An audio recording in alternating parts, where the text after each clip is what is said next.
Hello everyone. Over the years, I've posted a lot of really crazy deals I've gotten off Craigslist on my Facebook page or whatever, and I always get the question, how do you find all of these great deals? Well, in this video, I'm going to share with you all of my tips, tricks, and secrets to getting all of these crazy Craigslist deals. And there's really no secrets here. It's just kind of basic common sense once you sit down and think about it.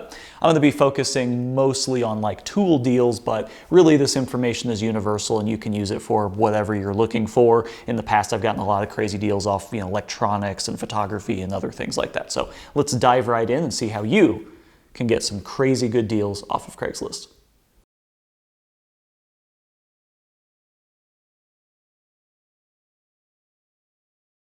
So realistically, getting something really cheap on Craigslist is divided into two steps. You've got the one step, which is finding the thing, and then the second step, which is buying the thing. And they are kind of distinct steps. I'm going to start at step one, which kind of has a couple little sub steps underneath of it, but basically you got to find the thing. That's really what it all comes down to. Finding the thing is really up to knowing your market, knowing your Craigslist, and knowing what's on there and what you can expect. And I know that kind of seems obvious, but a lot of people come to me and they tell me like, well, my Craigslist doesn't have anything good. There's never any good deals.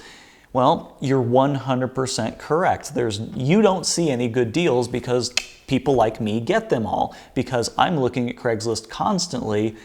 The deals don't last on there. It's not like something's going to be sitting out for 2 weeks and you're going to be able to find it. If you go on Craigslist right now and look for a drill press or a table saw or a planer or whatever tool you're looking to get, you're going to see the stuff that wasn't worth buying in that first hour, wasn't worth buying in that first day. And I think this is the most critical point of this video, and the reason I've gotten so many good deals is you need to understand that when you're looking at Craigslist, you're looking at an after image, a snapshot of what wasn't worth getting right then. You're only seeing the stuff that really wasn't a crazy good deal. Now, that isn't to say if you go on Craigslist right now, like if I went on Denver's Craigslist and looked, there wouldn't be any good deals to be had. There could be, but you're not going to get those crazy good deals like, a saw stop for $150 must go today.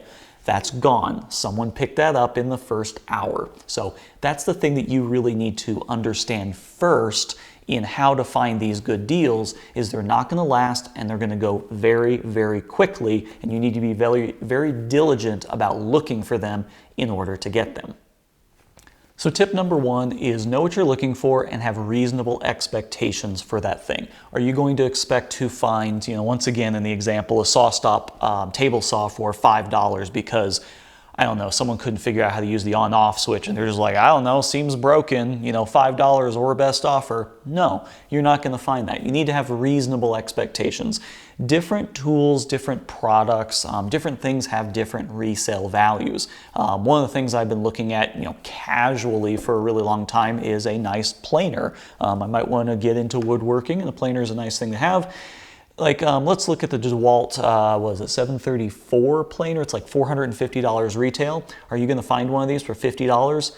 Probably not. Like, 0% chance of that happening, maybe 1% chance of that happening. You're just not going to find it. For some reason, planers are very sought after and they carry a very high resale value. The best I've seen is about $400 or $450 because, I don't know, it's unboxed or something like that. You're just not going to find good deals on some things. The more rare or uncommon the item is, the better deal you're going to get. You saw earlier my camera stand, which I'm staring at right now and I'm using it. That was $13,000 new and I got it for $200. It's a very rare item. It took a long time to find and it has a limited audience. If you have a really large audience like a planer or a drill or something like that, the resale value is generally going to be a lot higher, a lot closer to retail. So set some expectations. You're going to have to do a little bit of legwork and see what kind of resale value these things typically go for. A planer, a jointer, bandsaws, drill presses, all those kind of common tools are going to have a different resale value. This also ties into how quickly you're going to have to jump on it. If you do end up seeing that DeWalt planer for $50 or $100, one, there might be something wrong with it, or two, you're going to have to go get it quickly. And we'll talk about that in step 2, how to actually get those things. But for step 1, you just really need to have a very good idea of what you're looking for.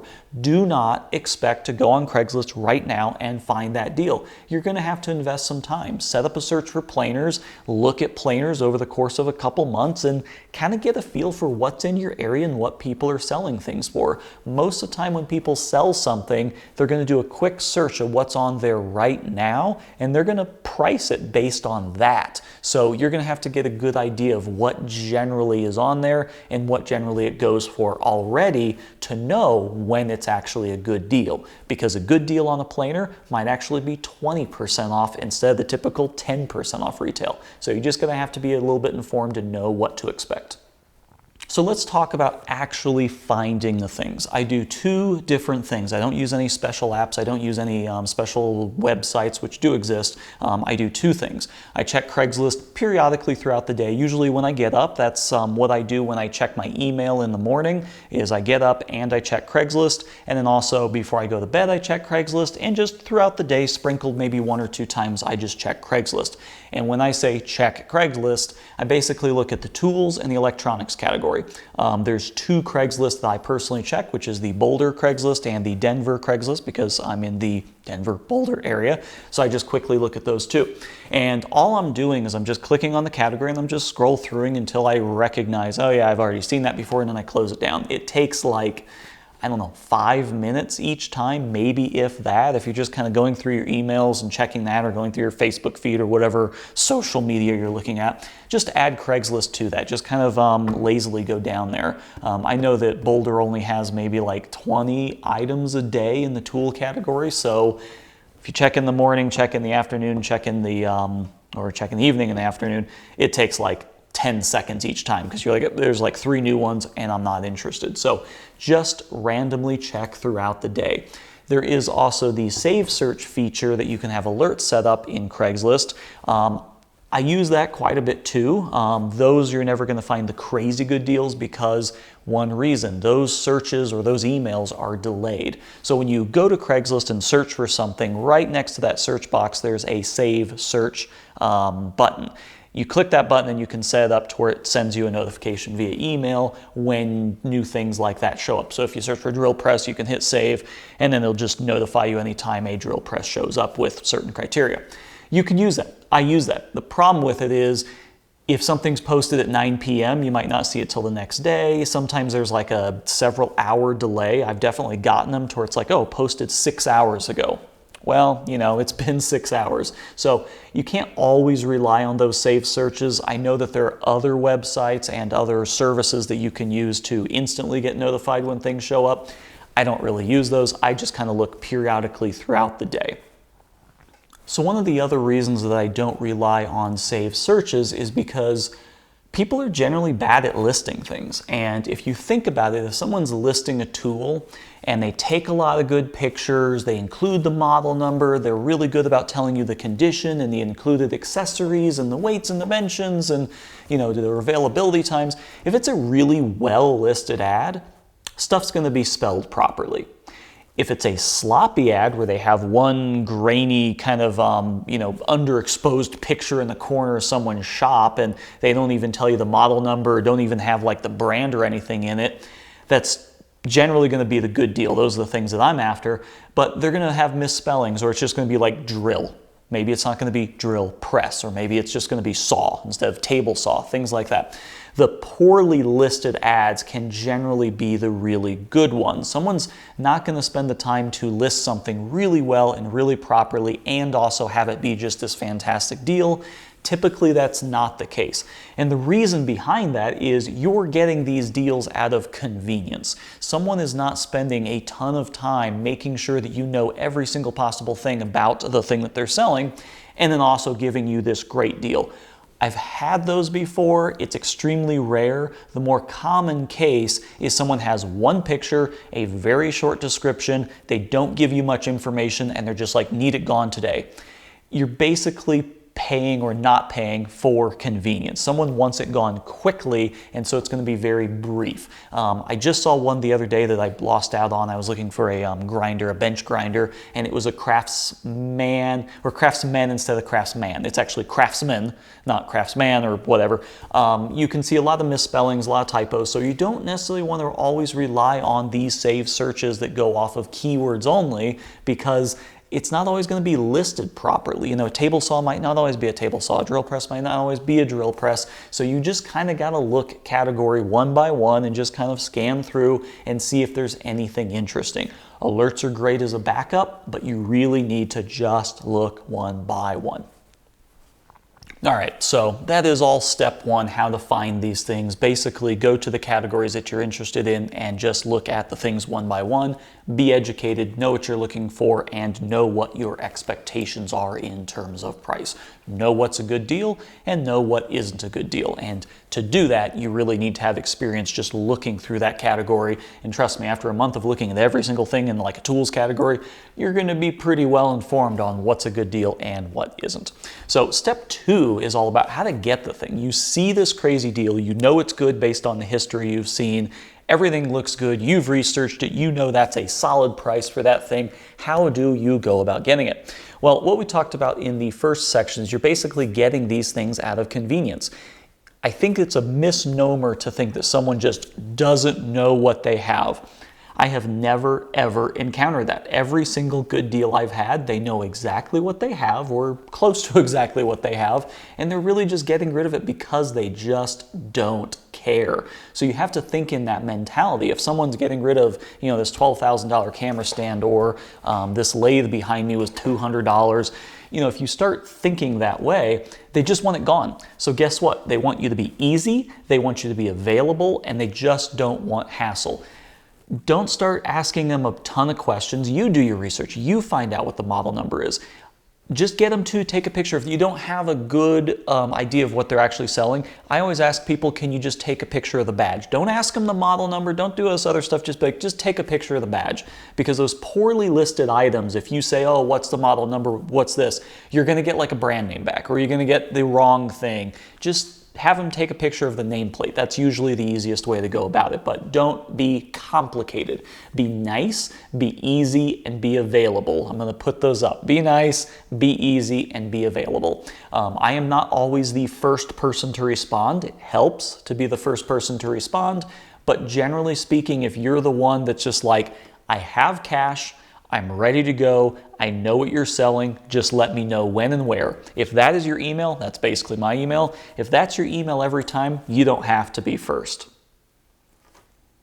Over the years, I've gotten a lot of experience from getting cheap things off of Craigslist, and I think the common thread through all of these is convenience.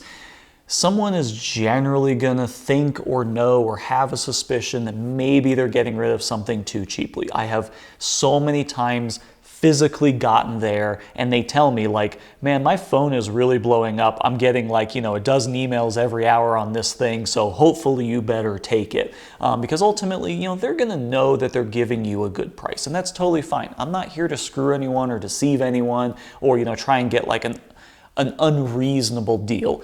I want to make sure that I'm getting a deal that the other person is happy with and they're okay with it. Sometimes they literally just want the thing off their property and out of their hair. So you just have to make sure that you're available for that. Have cash on hand.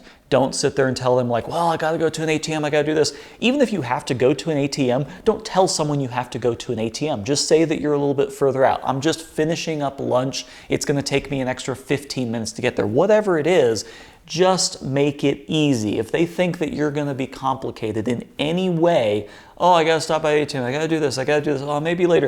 If you start making it complicated, they're going to go on to the other person that's also interested. These deals are going to have a lot of people that are clamoring after them, and they don't really care who's first. They care who is the easiest. So make sure it's convenient and easy for them. Have cash on hand. Have your Venmo account set up. Communicate properly. Speaking of communication, match the communication method that they are interested in. If they give a phone number, make sure you call or text them. If they say no texts, Don't text them, call them. If they don't list a phone number, make sure you email them. You have to match the preferred method that they want. Make it easy on them, make it convenient on them, be nice and be prepared, and don't ask a lot of questions. And of course, I think this goes without saying, if it's a crazy good deal, don't haggle. Some people love haggling on Craigslist. I am a professional negotiator in my professional life, and I'm very good at negotiating. For Craigslist stuff, I don't really negotiate all that much unless it's warranted. But for this type of stuff, don't just try and get them down 20 bucks because you can. Don't negotiate. Make life easy on them and make it just snap and the thing is gone and they have some money in their pocket. Make it as easy as possible on them. So yeah, there's really no huge secret here. You just basically have to be available, be ready for when the deal shows up, and then be very accommodating to the buyer and make things easy on them. It's really as simple as that.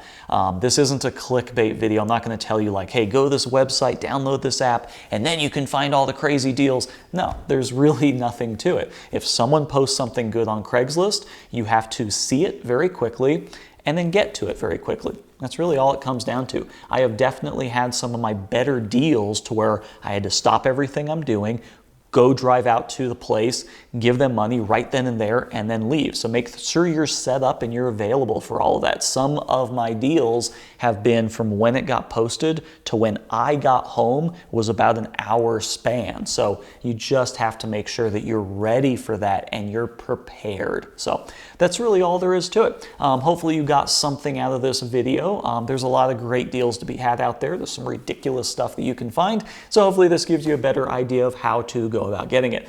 As always, thanks for watching. Check me out on my Facebook page for any updates and to see all the crazy good Craigslist deals I get. And thanks for watching again, and I'll see you next time.